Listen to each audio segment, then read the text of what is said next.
You recently met with local firefighters. Can you talk about that? I did. It was a very exciting meeting, actually. They came in to express some of the local concerns and issues that they had, and then I was able to share with them a bill that I put forward. It was actually the first bill that I submitted, House Bill 2772, and it's very keenly focused on finding alternative routes of revenue to fund both local municipality, but very importantly, the county level efforts to provide money to the firefighting departments. And the bill, of course, as a freshman, isn't really going anywhere, but there were other bills that were working in the Senate and some that were coming in the House that the language that we used, I was able to empower them with that language to say, hey, let's go work together and let's see if we can't make an amendment to one of those bills to find alternative funds for this very important endeavor. And really what it is there's a lot of resources and money available from marijuana revenues. And some of it is unallocated. So we're trying to find creative ways to allocate that money and bring it down. And we can literally take, I don't need credit for the bill, but they can take the language, it's already pre-drafted, and then put it into these other bills and hopefully find an alternative way to give them some really critical funding. You also met with some local community leaders about ferries and ferry funding. How did that go?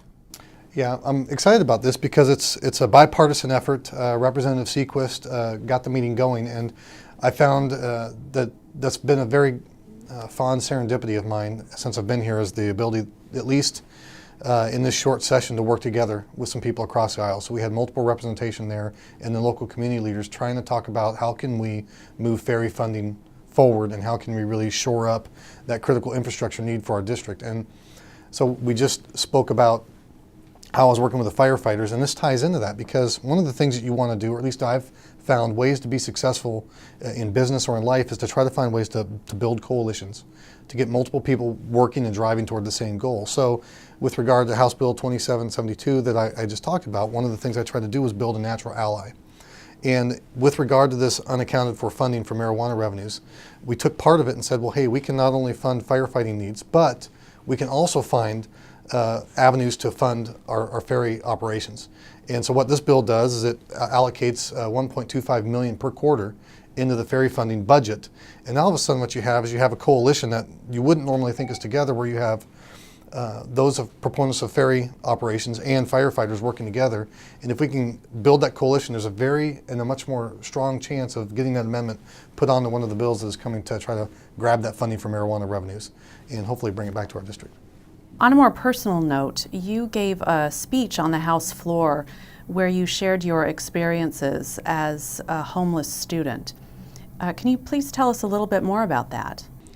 Well, it's an interesting thing when you open up and share your story. I had a very impactful high school counselor that, without her help, I probably wouldn't be sitting here today. I did go through homelessness as a child. In fact, my senior year, for a couple months at least. And at one long stretch of time, I was homeless. And really all I was focused on was not college, not my future, but trying to work. I worked at a retirement center in Tacoma, washing dishes to try to get some money so we could get the family back together.